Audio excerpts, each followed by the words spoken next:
अस्सलाम वालेकुम नाज़रीन, मैं हूं ज़मीर हैदर और आप देख रहे हैं प्रोग्राम पब्लिक पल्स। नाज़रीन, आज काबीना के इजलास में एक दफ़ा फिर महंगाई का शोर शराबा रहा और इसमें शेख रशीद साहब ने तो खुलकर कह दिया कि हम आवाम में अब क्या जवाब दें। दवाइयों की कीमतें इतनी ज़्यादा बढ़ गई हैं कि अब लोग हमसे सवाल पूछते हैं तो शर्मिंदगी होती है।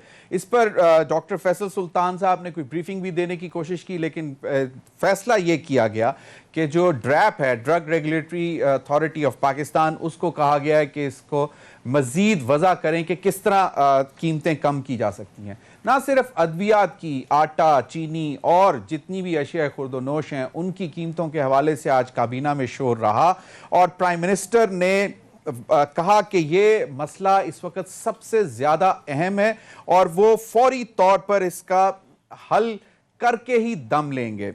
और मुख्तलिफ वज़रा ने वो जो नोक झोंक है एक दूसरे के ऊपर, वो भी आज के इजलास में भी जारी रही। ख़ास तौर पर मुराद सईद साहब ने नदीम बाबर साहब जो और तवानाई के और उमर अयूब साहब, उनकी तरफ इशारा करते हुए कहा कि जी हम यहाँ काबीना में कुछ और सुनते हैं, जब बाहर जाते हैं या जब हमारे पास बिल आते हैं गैस के और बिजली के तो हमें कुछ और पता लगता है। और जिस तरह आज नाज़रीन आपको मालूम है कि इलेक्ट्रिक के भी नर्ख बढ़ा दिए गए हैं और कराची पर एक और, कराची के रहने वालों पर एक और बम गिर गया है और पहले ही लोग परेशान हैं महंगाई से और अब ये भी कराची को तो ये बर्दाश्त करना पड़ेगा। और शेख रशीद साहब ने तो एक और पेशगोई भी आज के इजलास में कर दी, काबीना के इजलास में, कि जी नवंबर दिसंबर में तो आटा और महंगा होने जा रहा है। और प्राइम मिनिस्टर ने कहा कि जी महंगाई के मामले पर जो है वो खुलकर सब अपनी राय दें, बात करें कि किस तरह इसको काउंटर किया जाए। कल भी प्राइम मिनिस्टर ने एक मीटिंग चेयर की और कल मैंने जिस तरह बताया था कि पिछले एक साल के अंदर तकरीबन 90 से ज़्यादा इजलास प्राइम मिनिस्टर ने सिर्फ महंगाई, दस्तयाबी और इंपोर्ट, यानी कि चीनी और अगर इंपोर्ट करने की ज़रूरत है चीनी और गंदम की, और महंगाई और बाकी अशिया की दस्तयाबी की हवाले से बात उन्होंने करते रहे, क्योंकि प्राइम मिनिस्टर इमरान खान साहब के ये मसला बहुत दिल के करीब है, क्योंकि उनको मालूम है कि गरीब आवाम अगर पिसती है तो वो सिर्फ़ और सिर्फ महंगाई से, और महंगाई की वजह से ही फिर लॉ एंड ऑर्डर सिचुएशन ख़राब होती है, क्योंकि लोग अपने बच्चों का पेट पालने के लिए फिर ऐसे काम भी कर जाते हैं कि जिसकी वजह से law and order situation develop होती है, चोरी चकारी, डाके, कत्ल और ये सारे मामला। आज इस पर बहुत तफसीली गुफ्तगू हुई। बाकी मामला भी देखेंगे सियासी तौर पर कि किधर अब PDM कहाँ पर अभी तक कहाँ पहुँची है, आगे कहाँ तक चलेगी। कहा यह जा रहा है कि PDM जो है उसमें PMLN जो है वो लीड कर रही है, बाकी दो बड़ी पार्टीज जमीयत उलमा इस्लाम मौलाना फजल रहमान और पाकिस्तान पीपल्स पार्टी वो फॉलो कर रहे हैं, यानी कि लीड रोल जो है वो PMLN ले रही है। जरदारी साहब की तबीयत भी ज़रा ख़राब है, वो हॉस्पिटल में दाखिल हो गए हैं और मौलाना फजल रहमान साहब के हवाले से भी इतलात आ रही हैं कि वो भी PDM में जो है वो उसको लीड तो कर रहे हैं, सदारत उनके पास है, लेकिन कहीं पे कोई एश्योरेंसेस दी जा रही हैं कि जी हल्का शो ही रखा जाएगा। ये PDM के हवाले से भी बात करेंगे कि क्या ऐसा ही है या फिर अपोजिशन जितनी यूनाइटेड पहली APC में नज़र आई और उसका जो जारी करदा जो था रेजोल्यूशन, वो उस पर आज भी उसी तरह खड़ी है, जिसमें साबिक वज़ीर आज़म मियाँ नवाज शरीफ साहब का एक बयानिया था जो कि लीड ले रहा था और उनकी साहबजादी उसको लेकर आगे चल रही हैं। इस पर भी बात करेंगे। और दूसरा नाज़रीन, आज अल अज़ीज़िया रेफरेंस के हवाले से जो नवाज शरीफ साहब की तलबी का जो मामला था उसमें इश्तिहार जारी करने का जो है आज मंजूरी दे दी गई है और 19 अक्टूबर के अखबारात में नवाज शरीफ साहब का इश्तिहार छापा जाएगा। ये 1/4 होगा, बैक पेज पे छपेगा और 1/4 हिस्सा लेगा ये, और जो अखबारात लंदन के एडिशंस में ये शाया किया जाएगा। और अभी कुछ लोग तो ये कह रहे हैं कि जी ये पाकिस्तानी एडिशंस में भी साइमल्टेनियसली छपेगा। अब वो ढोल और बाजे के साथ ये इश्तिहार भी चस्पा करना था उन्होंने एवनफील्ड अपार्टमेंट के बाहर, जहाँ पे मियाँ नवाज शरीफ साहब और उनके साहबजादे रहते हैं। अब उसका भी मामला देखेंगे। मरियम औरंगज़ेब साहिबा ने आज प्रेस कॉन्फ्रेंस करते हुए कहा کہ میڈیا سے گفتگو کر رہی تھی اور انہوں نے کہا کہ جی بیرسٹر شہزاد اکبر صاحب جو کہ جو کہ اب ایڈوائزر ہیں وزیر اعظم کے برائے داخلہ اور ان کے پاس احتساب کا جو ہے وہ پورٹ فولیو بھی موجود ہے، اس حوالے سے انہوں نے کہا کہ جی ان کو ذرائع نے یہ بتایا ہے کہ وہ رات کے اندھیرے میں چھپ کر بھیس بدل کر نیب کے دفتر جاتے ہیں اور جتنی بھی شریف خاندان کے خلاف کاروائیاں ہو رہی ہیں وہ وہاں پر بیٹھ کر کرتے ہیں اور اس کی لائیو ویڈیو سٹریمنگ ہوتی ہے جو کہ پرائم منسٹر عمران خان صاحب دیکھتے ہیں۔ یہ ایک بہت دلچسپ انکشاف کیا ہے مریم اورنگزیب صاحبہ نے، اس پر بھی بات کریں گے۔ اور ناظرین پروگرام کے آگے جا کے آپ کے ساتھ ایک ایکسکلوسیو خبر شیئر کریں گے۔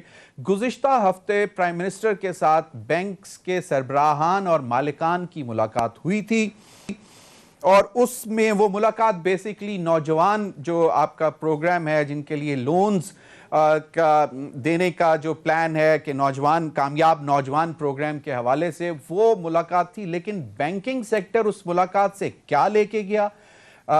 مہنگائی کے ہوتے ہوئے اور اس کے ساتھ ساتھ بہت ہی کم شرح نمو یعنی کہ جی ڈی پی گروتھ بہت کم ہے، اس میں بینکنگ سیکٹر کیا لے کے گیا اس میٹنگ سے اور آئندہ معاشی پالیسیز کے حوالے سے کیا فیصلہ کرنے جا رہی ہے حکومت، اس حوالے سے ایک ایکسکلوسیو خبر آپ کے ساتھ شیئر کریں گے اور اس سے پتہ لگے گا کہ آئندہ پاکستان کی مارکیٹ یعنی کہ سٹاک مارکیٹ بھی کس طرح اس پہ رسپونڈ کرے گی۔ انہی تمام معاملات پر بات کرنے کے لیے میرے ساتھ اسٹوڈیو میں موجود ہیں امجد علی خان نیازی صاحب، رکن ہیں قومی اسمبلی کے، سینئر رہنما پاکستان تحریک انصاف کے۔ بہت بہت شکریہ جناب امجد صاحب کا۔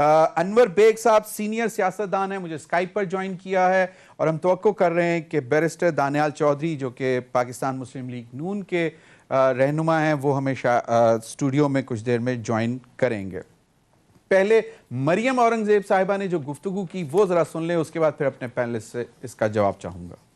جی، وزیر اعظم عمران خان صاحب کے دفتر میں وہ ویڈیو دکھائی جاتی ہے اور ان کا یہ کہنا ہے کہ ذرائع سے معلوم ہوا ہے کہ بیرسٹر شہزاد اکبر صاحب جو ہے وہ رات کے اندھیرے میں بھیس بدل کر نیب کے دفتر میں جاتے ہیں۔ بڑا زبردست اور انتہائی نیا انکشاف ہے۔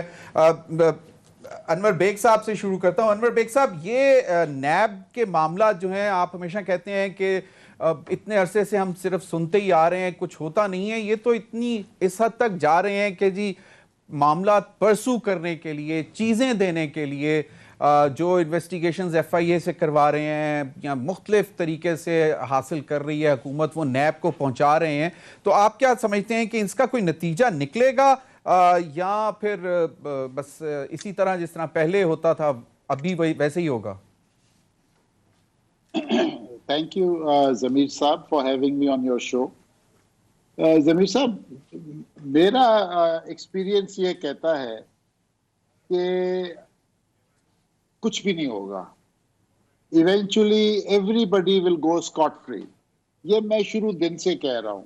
اس کی وجہ یہ ہے کہ ہمارا جوڈیشل یا لیگل سسٹم ایسا بنا ہوا ہے اور اس طریقے سے یہ لوگوں نے اس کو قانون بنائے، پاس کروائے نیشنل اسمبلی اور سینٹ سے کہ یہ کبھی کنوکٹ ہو ہی نہیں سکتے۔ یعنی آپ دیکھیں نا، آپ وہ پرانے کیسز لے لیں، فہد حسین فہد کا، وہ آہد چیمہ کا، ڈاکٹر عاصم کا، وہ شرجیل میمن کا، وہ کیسز کے بارے میں تو آپ اب سنتے ہی نہیں ہیں۔ تو کہاں چلے گئے بھائی وہ cases? Leave alone the cases against P M L N, یہ جو اب ایکسپیڈائٹ ہوئے پی ٹی آئی کی حکومت میں، بٹ جو پہلے سے چل رہے ہیں ان کا کیا نتیجہ ہوا؟ نتھنگ۔ تو ان کا بھی کوئی رزلٹ آئے گا نہیں۔ پھر بیل پہ بیل، ایکسٹینڈ، ہر چیز ایکسٹینشن پہ جا رہی ہے، ڈیٹ پہ ڈیٹ۔ ایسے فیصلے نہیں ہوتے۔ یہ تو آپ کو اس طریقے کے قانون بنانے چاہیے کہ بھئی یہ ایسے کیسز جو ہے، یہ چوری ڈکیتیاں والا کیس، اس پہ ٹائم لیمٹ رکھیں کہ 6 مہینے کے اندر فیصلہ کرنا ہے، گڈ اور بیڈ، یا اس کو سزا دیں یا اس کو چھوڑ دیں۔ بٹ یہاں پہ ایسا کوئی سسٹم نہیں ہے۔ تو میں یہ سمجھتا ہوں end of the day everybody will go scot free. اور آپ دیکھتے رہیے گا یہ سارے ڈیل کر کے نکلیں گے۔ یہ جو تماشا ہو رہا ہے ابھی، یہ جو ساری اپوزیشن اکٹھی ہوئی ہیں، اب یہ بیک گراؤنڈ کے اندر سب ڈیلنگ کر رہے ہیں. جیسے آپ کہہ رہے تھے اپنے انٹرو میں کہ بھئی زرداری صاحب بیمار ہو گئے, ہسپتال چلے گئے. اب ایک سکول آف تھاٹ یہ بھی کہتا ہے کہ اللہ ان کو زندگی دے, صحتیابی دے زرداری صاحب کو, وہ بائی ڈیزائن چلے گئے کہ بھئی بلاول غالباً کہیں کہ جی ابا جی کی طبیعت ٹھیک نہیں ہے. ہر آدمی is looking for a deal, اور آج اگر پی ایم ایل این کو ڈیل ملے گی they will be the first to get out, because 99 میں بھی ڈیل کر کے ہی نکلے تھے. صحیح. تو میں یہ سمجھتا ہوں کہ they all waiting for a deal, and once they get it the matter is over. The matter is over. جی barrister Daniyal Chaudhry, thank you very much for joining in the program. ایک تو مریم اورنگزیب صاحبہ نے آپ نے سنی ہوگی, انہوں نے کہا کہ جی بھیس بدل کر رات کے اندھیروں میں گاڑیاں بدل کر جاتے ہیں. یہ کیوں ضرورت پیش آ رہی ہے حکومت کو ایسا کرنے کی؟ کیونکہ نیب تو ایک آزاد ادارہ ہے. آپ کو کیا لگتا ہے کہ اس کے پیچھے وجہ کیا ہو سکتی ہے؟ دیکھیں, مریم اورنگزیب سے کہنے سے پہلے اور میرے اور آپ کے کہنے سے پہلے ایک سپریم کورٹ کی ججمنٹ ہے, اور وہ ہم نے بار بار پڑھ کے بھی سنائی اور بار بار دوبارہ سنا دیتے ہیں. اور وہ آپ کے سپریم کورٹ کے فاضل جج اپنے آرڈر میں کیا لکھتے ہیں کہ that institutions are used for political engineering. Derogatory approach of NAB also is affecting the image and has shaken the faith of the people and credibility and impartiality. جب وہ impartiality کی بات کرتا ہے تو کس کی بات کرتا ہے؟ یا آپ یا میرے کے جانے کی بات تو نہیں کرتا, وہ تو ایسے لوگوں کی بات کرتا ہے جو اپنا اثر انداز بھی ہوتے ہیں, جو انسٹیٹیوشنز کو عام ٹرسٹنگ کے لیے بھی استعمال کرتے ہیں. اور آپ کا سپریم کورٹ اپنی ججمنٹ میں لکھتا ہے تو اس کے اوپر کوئی تو انویسٹیگیشن ہونی چاہیے, اس پہ کوئی تو فورم ہونا چاہیے, اس کو چیک کرے کہ جب آپ کا اپنا سب سے ہائیسٹ لا اکاؤنٹیبلٹی کا جو سسٹم ہے, جو سب سے بڑا سپریم جج ہیں, وہ یہ کہہ رہے ہیں کہ عام ٹرسٹنگ کے لیے انسٹیٹیوشنز کو استعمال کیا جا رہا ہے. اور اس سے نہ کہ کرتے رہے ایک دوسرے کے, دیکھیں آپ یہ کہہ سکتے ہیں, لیکن جب یہ آپ کا سپریم کورٹ یہ, اور آپ کی رائے بھی ہو سکتی ہے, لیکن جب سپریم کورٹ یہ لکھتا ہے تو یہ ایک ججمنٹ ہے, اور وہ کہہ رہا ہے وہ ادارہ جس کا کام ہے to see what's partial and what's not partial. اور جب وہ ادارے یہ باتیں کر رہے ہیں تو اس میں there is something wrong. اور جب ہم یہ باتیں کرتے ہیں, ہم کیوں کرتے ہیں؟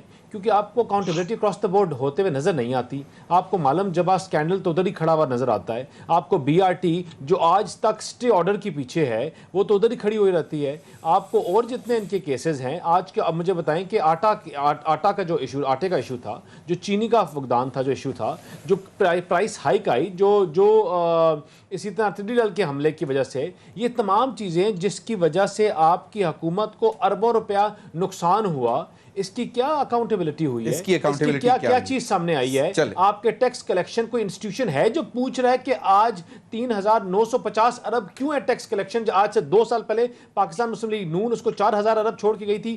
2 سال میں اگر معیشت بہتر ہوگی, چیزیں بہتر ہوگی, کوئی انسٹیٹیوشن پوچھنے والا ہے نہیں ہے. چلیں no one is ready to ask the government. چلیں بالکل جی, یہ گورنمنٹ آپ کے ساتھ ہی بیٹھی ہوئی ہے. امجد علی خان نیازی صاحب, یہ انور بیگ صاحب کا خیال ہے کہ every one will go scot free, چاہے آپ بھیس بدل کر راتوں کو جائیں یا جو مرضی کریں. ضمیر بھائی, پہلے تو بات یہ میں کہنا چاہوں گا کہ نون لیگ کا یہ وتیرہ رہا ہے کہ وہ ٹوسٹ کرتے ہیں, نیوز کو ٹوسٹ کرتے ہیں, میڈیا ٹرولنگ کرتے ہیں.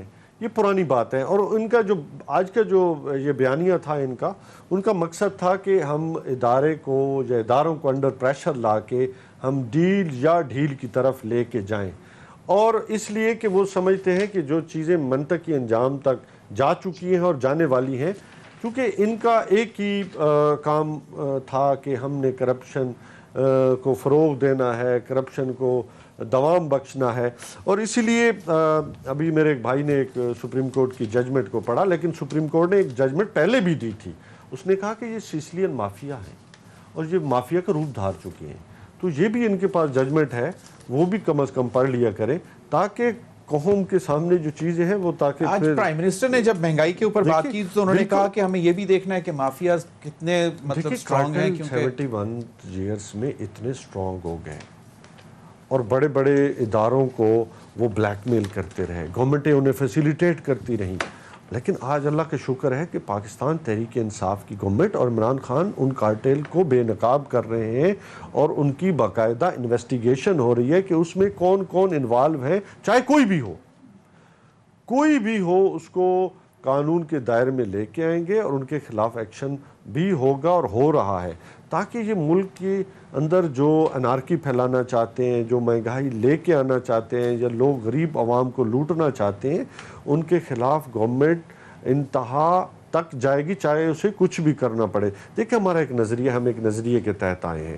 ہمارا نظریہ ہے کہ ہم نے کرپشن کا کرنا ہے، ہمارا نظریہ ہم نے غریب لوگوں کو فیسیلیٹیٹ کرنا ہے، ہمارا یہ نظریہ ہے کہ پاکستان کو ایک ساورن ملک بنانا ہے، ہمارا یہ نظریہ ہے کہ ہم نے یوتھ کو آگے لے کے جانا ہے، ہمارا یہ نظریہ ہے کہ ہم نے صحت کے نظام دینا ہے، ہمارا یہ نظریہ ہے ہم نے ایجوکیشن سسٹم بہتر کرنا ہے۔ دیکھیں آپ کے 71 سال کا ڈالا ہوا گن اب کبھی بھی 2 سالوں میں نہیں ٹھیک کر سکتے۔ کیوں کہ جب آپ کی میں اس کے بعد نہیں کر سکتے، وہ اس لیے کہ جب آپ کو معیشت ملی، آپ کی ڈالر کی کیا پوزیشن تھی، اب جس حال میں ڈالر ہمیں ملا، یا آپ کی کٹی میں کتنے پیسے تھے، یہ آپ کو معلوم ہونا چاہیے۔ یہ تو ہم اس دلدل میں ہمیں دھکیل کے گئے تھے۔ 2 سال بعد بھی اگر معاشی پالیسیز کی درستگی نہیں ہو سکی تو ہوئی ہے۔ آپ دیکھیں کہ آج آپ دیکھیں کہ آپ کے اخراجات، آپ کی آمدن برابر ہو چکے ہیں۔ مسئلہ کیا ہے؟ آپ کے قرضے مسئلہ ہے، قرضے مسئلہ ہے، لیکن ان قرضوں کے ساتھ آپ کیا کرنے جا رہے ہیں یہ ہم میں وہ بھی دیکھیں آئی پی پیز کے ساتھ کتنے مہنگے معاہدات ہوئے، ایل این جی کس ریٹ پہ لی گئی، اور یہ ساری چیزیں قوم کے سامنے ہے کہ کس مہنگے ریٹ پہ قرضے لیے گئے، اور قرضوں سے آپ نے کیا اپنی ادارے ٹھیک چلیں۔ یہ بھی ایک سوال، یہ نشان ہے۔ قرضے مہنگے لیے گئے، یہ بالکل نشاندہی ہونی چاہیے، لیکن آئندہ جو اقدام کرنے جا رہی ہے، جو ہم اگلے سیگمنٹ میں ناظرین ایکسکلوسیو خبر آپ کے ساتھ شیئر کریں گے، اس سے قرضوں کا حجم کم ہوگا یا بڑھے گا، یہ ہم آپ کو بتائیں گے بریک کے بعد۔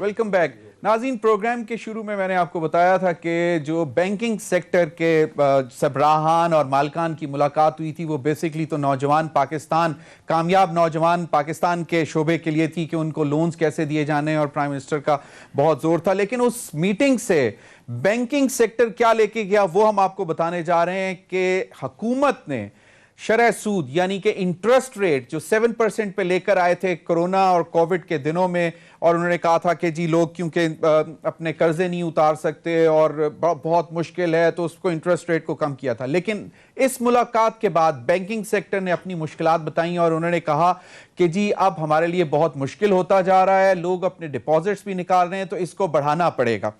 اور یہ جو صورتحال بنی ہے، تجویز جو ایک سمری ہمارے ذرائع کے حوالے سے ہمیں پتہ چلا ہے، جو سمری تجویز جو سمری کے ذریعے جو تجویز کیا جا رہا ہے ریٹ، وہ 11% کائبر کا تجویز کیا جا رہا ہے۔ لیکن اب یہ کابینہ فیصلہ کرے گی، ای سی سی اس کو منظور کرے گی، اور پھر ای سی سی کا فیصلہ کابینہ میں جائے گا کہ اس کو کتنا۔ ذرائع کا یہ کہنا ہے کہ جی یہ 7% سے 9.5 یا میکسیمم 10% تک شاید بڑھایا جا سکتا ہے۔ انٹرسٹ ریٹ اس وقت بڑھانے کی ضرورت پیش آ رہی ہے جب حکومت مہنگائی کو کنٹرول کرنے میں مکمل طور پر ناکام ہو چکی ہے، اور شرح نمو جو ہے وہ 1% سے بھی کم ہے، یعنی کہ جی ڈی پی گروتھ جب کم ہو تو ان دونوں فیکٹرز کو سامنے رکھتے ہوئے، اور جب ڈالر جو ہے وہ اپریشیٹ کر جائے، تو اس صورتحال میں یہ پاسبل نہیں ہے۔ اس کا کیا امپیکٹ ہوگا یہ بھی ہم بات کرتے ہیں۔ ڈاکٹر عابد سلیری صاحب نے مجھے جوائن کیا ہے، سینئر اکانومسٹ ہیں۔ ڈاکٹر صاحب، یہ ہماری خبر میں نے ابھی آپ کے ساتھ شیئر کی ہے کہ ایک سمری موو ہو چکی ہوئی ہے کہ انٹرسٹ ریٹ بڑھایا جائے۔ حکومت جو اس وقت تک ہمیں نظر آ رہا ہے کہ اپنی پالیسیز کے حوالے سے، معاشی پالیسیز کے حوالے سے بالکل فیل ہو چکی ہے، اور ہماری اس وقت معیشت، آپ مہنگائی دیکھیں، شرح نمو دیکھیں، انڈسٹریل گروتھ دیکھیں، ٹھیک ہے جو ریمیٹنسز کے حوالے سے یہ کہتے ہیں کہ جی لیکن اس کی بھی ایک اور تھیوری ہے کہ کس طرح پیسہ یہاں سے باہر جاتا ہے اور پھر وہ واپس آ رہا ہے۔ تو یہ کیا آپ کو لگتا ہے کہ اس سے کوئی فائدہ ہوگا، یا یہ جو پہلا فیصلہ تھا کہ میرے خیال میں 12% یا 13% سے 7% پہ لائے، اور اب پھر دوبارہ بینکنگ سیکٹر کے کہنے پر بڑھا رہے ہیں، اس سے بنے گا کیا؟ اور پھر کیپٹل مارکیٹ کو، جو سٹاک مارکیٹ ہے، وہ کیسے ریئیکٹ کرے گی اس پہ؟ جی شکریہ ضمیر۔ میرا خیال ہے کہ اس وقت پاکستان اکانومی جو ہے وہ ایک سے زیادہ چیلنجز کا اس کو سامنا ہے۔ انٹرسٹ ریٹ کی بات، جو بینکنگ سیکٹر جو تھا، بینکنگ سپریڈ کم ہو گیا تھا، بینک کا پروفٹ کم ہو گیا تھا، لوگوں نے اپنی सेविंग्स वहां से निकलवाना शुरू कर दी थी, वो तो एक चीज थी। दूसरी चीज जो कि इस वक्त शायद इस फैसले को इन्फोर्स करवाने का बायस बनेगी, और मैं आपकी रीडिंग से और आपके एनालिसिस से थोड़ा सा मुत्तफिक हूँ, वो ये है कि इस वक्त इन्फ्लेशन जो है वो काबू में नहीं आ रही। आल्दो कि ये हमारी जो मौजूदा इन्फ्लेशन है ये डिमांड पुश इन्फ्लेशन नहीं है। डिमांड पुश इन्फ्लेशन वो होती है जिसमें कि पैसा बहुत ज्यादा आ जाता है लोगों के पास, और लोग जो हैं वो पैसे लेके सब के सब मार्केट में पहुंच जाते हैं, बहुत ज्यादा चीजों की डिमांड बढ़ जाती है, सप्लाई कम हो जाती है और वहां पे चीजें महंगी होती हैं। तो हमारी जो इस वक्त इन्फ्लेशन है ये थोड़ी सी कॉस्ट पुश इन्फ्लेशन है, यानी कि जो कास्ट ऑफ प्रोडक्शन है एक तो उसमें इजाफा हो गया, कुछ कास्ट ऑफ इंपोर्ट्स में इजाफा हो गया रुपए की डेप्रिसिएशन की वजह से। तीसरा कुछ पॉलिसी मेजर्स और एडमिनिस्ट्रेटिव मेजर्स जो थे वो इफेक्टिव नहीं रहे, जिसकी वजह से कि गंदम का बहरान पैदा हुआ। बस मेरे ख्याल में जो प्रोक्योरमेंट सीजन था उसमें प्राइवेट सेक्टर को और फ्लावर मिल को गंदम की खरीद से रोकना पंजाब में, वो एक बुनियादी ट्रिगर साबित हुआ जो गंदम होल्ड हुई है, क्योंकि जो महकमा खुराक पंजाब था उसने तो सिर्फ 25% प्रोड्यूस खरीदी। डॉक्टर साहब, इस इंटरेस्ट रेट बढ़ाने से फायदा क्या होगा, किसको फायदा होगा?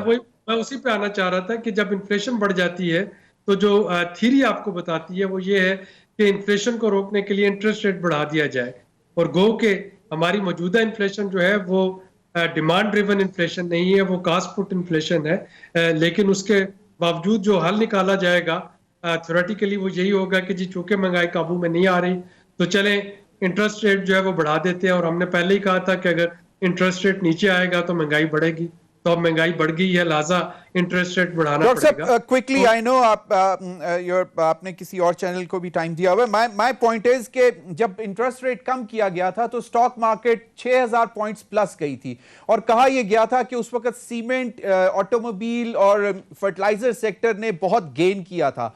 तो अब अगर ये एकदम इस तरह बढ़ा देंगे तो ये मार्केट कैसे रिस्पॉन्ड करेगी इस पे? देखिए जमीर, इसमें I don't want to be speculative, but मतलब एक फंडामेंटल, इकोनॉमी का फंडामेंटल। इस पे दो स्कूल ऑफ थॉट है। एक स्कूल ऑफ थॉट तो आपको ये कहेगा कि जी जो इंटरेस्ट रेट है, जो बैंकिंग का इंटरेस्ट रेट काइबर है, उसका शायद मुझे या आम शहरी को उसका कोई खास फर्क पड़ना नहीं चाहिए, क्योंकि गवर्नमेंट जो है वो क्राउड आउट कर देती है बोरिंग ऑलरेडी। अगर हम बात करते हैं स्मॉल एंड मीडियम एंटरप्रेन्योर की, अगर हम बात करते हैं ज़मीर हैदर और आबिद सुलहरी की, तो कितने हम में से ऐसे लोग हैं जो कि बैंक में जाते हैं लीज पे कोई चीज़ लेने के लिए या मॉर्गेज पे कोई चीज़ लेने के लिए, या हम ये अफोर्ड कर रहे होते हैं कि हम क्रेडिट कार्ड पे लंबी लंबी जो है वो स्पेंडिंग कर रहे हो। तो एक स्कूल ऑफ थॉट तो ये कहता है कि अगर इंटरेस्ट रेट बढ़ता है तो उसका आम जो फर्द है शायद उस पे आम शहरी पे कोई खास असर नहीं पड़ता, बिजनेसेस पे पड़ता है। डॉक्टर साहब वेरी क्विकली, मतलब government is the biggest borrower, तो उनका जो अपना जो लोन उन्होंने लिया हुआ है इस जमाने में, इतने अरसे में लिया है, एक तो वो भी महंगा हो जाएगा और आइंदा जो लेंगे वो भी हाई इंटरेस्ट रेट पे लेंगे, तो फायदा क्या हुआ? तो आपने जो डेट सर्विसिंग करनी है उसमें भी आपको नुकसान होगा। उसमें भी नुकसान होगा। तो यही वजह है कि इस वक्त जो इकोनॉमिक डिसीजन मेकर्स हैं वो शदीद परेशानी का शिकार है, और वो इस गुत्थी को कहीं ना कहीं से सुलझाने की कोशिश कर रहे हैं। जो एक सिंड्रोम बन गया है कि एक तरफ महंगाई काबू में नहीं आ रही है, दूसरी तरफ आप इंटरेस्ट रेट बढ़ाते हैं तो वो तमाम कबाहतें जो आपने कहा है वो सर उठा लेंगी, और तीसरी तरफ गवर्नमेंट की अपनी जो डेट सर्विसिंग है वो बढ़ जाएगी, जो पब्लिक डेट है उसमें इजाफा हो रहा होगा। इसके ये जीरो सम गेम अब भी इस वक्त प्राइम मिनिस्टर खुद कहते हैं कि महंगाई सबसे बड़ा चैलेंज है और उसको कम करना है, तो उसके लिए यही मूव बचती है फिलहाल, इंटरेस्ट रेट बढ़ाना। जो आपको थ्योरी है वो यही बताती है कि यही मूव बचती है फिलहाल। बहुत बहुत शुक्रिया डॉक्टर आबिद सुलहरी साहब। अनवर बेग साहब, आपने डॉक्टर आबिद साहब की भी बात सुनी, माशाल्लाह आप बहुत गहरी नजर रखते हैं पाकिस्तान की इकोनॉमी पर। आप कैसे देखते हैं कि अब ये ऑप्शंस, मतलब पूरी तरह मौशी पॉलिसीज नाकाम हो गई हैं तो अब इसी तरफ चलना पड़ेगा? जमीर साहब, this country is governed bye mafias. अब पहले शुगर माफिया सुनते थे, आटा माफिया, यानी आईपीपी के माफियाज हैं, स्टॉक एक्सचेंज के माफियाज हैं, अब बैंकिंग सेक्टर का माफिया भी सामने आ गया। उनको बुलवाया किसी और काम के लिए और वो इंटरेस्ट रेट बढ़वा के चले जा रहे हैं। नहीं, ऐसे कैसे काम चलेगा भाईजान? I am not an economist, but problem ये है कि अभी अभी आपने कम किए थे, बिजनेसमैन खुश हुए थे इस बात पे कि चलो इंटरेस्ट रेट कम हुआ, कुछ कारोबार करेंगे। अब अगर फिर आपने रेट बढ़ा दिया, वो तो बर्बाद हो जाएंगे कारोबारी लोग। उन्होंने कोटेशंस, ऑर्डर्स सब based on old interest rate दिया होगा। ये इंटरेस्ट रेट अगर बढ़ गया, उनका तो पूरी ऑर्डर्स की सब कुछ सेटिंग बर्बाद हो जाएगी। ऊपर से आपने बिजली के रेट बढ़ा रहे हैं, ऊपर से गैस नहीं है, उधर से पानी नहीं है कराची के इंडस्ट्रियलिस्ट को, तो होगा क्या? मेरी कुछ समझ में नहीं आ रहा। I mean I am totally confuse man today.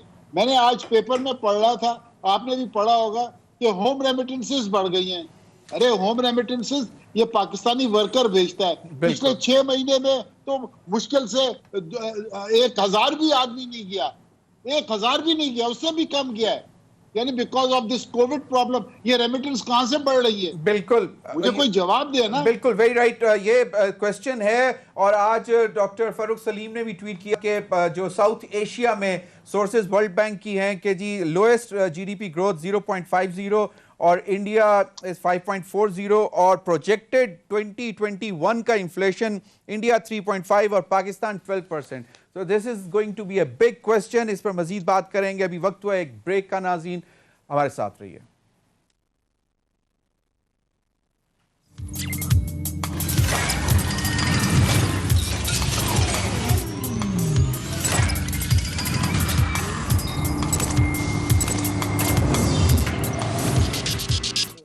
Welcome back नाज़रीन। हमने आपके साथ खबर शेयर की एक्सक्लूसिव के हुकूमत इस वक्त गौर कर रही है कि इंटरेस्ट रेट जो कि 7% पे है उसको बढ़ाया जाए। उसकी बड़ी वजह यह है कि महंगाई पर काबू नहीं पाया जा रहा, और जिस तरह इकोनॉमिस्ट का भी ये ख्याल है कि एक ये ऑप्शन बचती है कि इंटरेस्ट रेट बढ़ाएं, और दूसरा बैंकिंग सेक्टर के हालात जो हुए और वो भी आपके सामने है कि इस वजह से भी बढ़ाने की वजह है। दानियाल, आपका मैंने इंटरेस्ट देखा जब बात कर रहे थे, डॉक्टर आबिद साहब इकोनॉमिस्ट हैं। आपको क्या लगता है कि ये जो अभी तक जितनी भी मुआशी पॉलिसीज़ आई हैं वो कोई फंडामेंटल चेंज नहीं ला सकी फॉर दी बेटरमेंट? हालांकि प्राइम मिनिस्टर के दिल के करीब है कि मुआशी हालात बेहतर हों, महंगाई कम हो, सबसे ज़्यादा जो है परेशानी उनको इस बात पे, और ये लगातार आज दूसरा दिन था कि इसके ऊपर मैराथन मीटिंग्स हो रही हैं, कैबिनेट में भी डिस्कशन हुई है। Your take. देखिए, पहले अगर मैं सिंपल वर्ड्स में आपको बताऊं, इंटरेस्ट रेट बरतानिया जैसे मुल्क में 0.5 है इंटरेस्ट रेट। कोविड में वो क्यों है? देखिए, उसको समझने की सबसे ज़्यादा ज़रूरत ये है कि बैंकिंग सेक्टर जो है ये जायंट्स हैं, ये ड्रैकोनियन लॉज हैं इनके अंदर, that a normal person would not understand. I understand because I am an advocate and I worked with them. ठीक है, ये आम बंदे को पिस देते हैं जो उनसे पैसा लेता है। अब जब बंदा पैसा निकालता है अपने बैंक से, तो वो जब इंटरेस्ट रेट लो होता है तो मार्केट में इन्वेस्ट करता है। वो मार्केट में शायद सीमेंट ले, वो सरिया ले, कोई नुकसान करेगा वो बंदा, तो किसी ना किसी को फ़ायदा होगा। वो पैसा मार्केट में इन्वॉल्व होगा, मार्केट में सर्कुलेट होगा। जब मार्केट में सर्कुलेट होता है तो खुशहाली आती है और उसी से आगे ट्रिकल डाउन इफेक्ट होता है। आज देखें, जब मैं अब ये बड़ा वसूख से एक बात कह रहा हूँ कि अगर जो आपने कहा कि 11% तक इन्होंने समरी भेजी है, और अगर ये 9-10% भी चला गया, your market will go in shock again. जो आज आप थोड़ी सी बेहतरी दे रहे हैं, नेगेटिव 0.5 से आप 0.5 पे देख रहे हैं ग्रोथ, तो आप इसलिए देख रहे हैं कि मार्केट में थोड़ी सी लोगों को एतमाद बहाल हुआ, लोगों ने पैसा डालने शुरू किया है, और 4-5 अदर पॉलिसीज़ हैं। देखिए, अगर ये पॉलिसी आ गई तो आपका रियल एस्टेट का सेक्टर जो है वो फिर भट्टा उसका बैठ जाएगा और आपके बद से बदतर हालात होंगे। एक चीज़ ये कॉर्पोरेट सेक्टर कहते हैं। देखिए, दूसरा मैं बताता हूँ, दूसरा सेक्टर हो गया गवर्नमेंट पब्लिक डेट। गवर्नमेंट जो करती है, गवर्नमेंट ने अगर आपसे पैसा उठाना है बैंकों से, कि देखिए ना, इनका माली खसारा जो है वो 8.9% है, वो पुरानी तमाम हुकूमतों से सबसे ज़्यादा है। अगर तो उन्होंने बैंकों से पैसा उठाना है तो बैंक इनको पैसे तक देने के लिए तैयार नहीं है। बैंक आपको पैसा तब देगा जब आप इंटरेस्ट रेट हाई करोगे, और जब इंटरेस्ट रेट हाई करेंगे तो बैंक से बुली हो रहे हैं, या बैंक से जो भी वला आलम जानते हैं, लेकिन bank is not ready to give them the money. जब ये आप इसी का इंटरेस्ट रेट जब हाई करते हैं तो बैंक आपको पैसा देगा। उस पैसे देने की वजह से मैं आप जितनी मर्जी थीरीज कर लें, पाकिस्तान में हमेशा एंटी, इन्होंने कहा था हमारे पास 300 इकोनॉमिस्ट हैं, किधर है वो इकोनॉमिस्ट, किधर वो थीरीज, किधर है वो अवाम की पल्स? पाकिस्तान में पॉलिसी अब सामने आ रही है ना, पहले जितनी पॉलिसीज आई थी, आप मुझे बताएं, ट्रेड पॉलिसी खत्म हो गई। आपको पता है कि आपकी लार्ज स्केल मैन्युफैक्चरिंग 5.8 से 3.6 पे आ गई है। आपने जितनी अपनी मैन्युफैक्चरिंग है वो तबाह कर दी है, बंद कर दी है सिर्फ लेकिन इस दौरान तो से। बैंकिंग को कोई फायदा नहीं बंदा- हुआ था। देखिए- दानियल क्विकली मुझे बताएं क्योंकि मेरे पास टाइम कम है। इस फैसले से बैंकिंग सेक्टर को फायदा नहीं हुआ था जब इंटरेस्ट रेट्स कम हो गए थे, लीज ज्यादा हो रही थी, लोग गाड़ियां लीज करा रहे थे, घरों के लिए कर्जे ले रहे थे, सब कुछ कर रहे थे, तो अब इंटरेस्ट बढ़ जाएगा तो फिर क्यों देखिए लेंगे? ये हाइपोथेटिकल फिगर्स आते हैं बाज दफा, एक अगर आप मंथली टू मंथली बेसिस देखें तो इंक्रीज नजर आ जाता है, लेकिन जब कंसिस्टेंसी देखते हैं अब वो तो काइबर बैंक को प्लस जो हमेशा- भी जिस पे जब negotiate consistency कर देखते हैं, तब सकता है, हमेशा जितना उनको कर फायदा लेता है। तभी होता है कि जब अगर वो आपको 10 रुपए दे और उसके बदले उनको 11 रुपए 11 रुपए मिले, वो मतलब जाहिर बात है लेकिन- काइबर एक रेट है, उसके ऊपर वो नेगोशिएट करते हैं 3%, 3.5%। बिल्कुल। अमजद न्याजी साहब, प्राइम मिनिस्टर ने आज भी कहा कैबिनेट में कि महंगाई सबसे बड़ा मसला है, हल करके दम लेंगे। इस तरह हल करना है? देखिए, पहली तो बात यह है कि आपने अभी समरी की बात की है, मैं इसे अभी र्यूमर्स ही कहूँगा, क्योंकि अभी ना गवर्नमेंट ने ऐसा कोई प्रिंट मीडिया, इलेक्ट्रॉनिक मीडिया पे कोई ऐसी खबर नहीं आई जिसकी बुनियाद पे अभी कहें कि गवर्नमेंट ने कोई फैसला अगर आई किया। होती तो मैं क्यों कर रहा होता? ठीक है, तो देखिए आपको भी मे भी किसी ने सही बताया, मे भी गलत बताया, अभी उस पर चूँकि मैं चलें, कमेंट आने करने वाले की दिनों में पोजीशन पता में नहीं हूँ। लग जाएगा।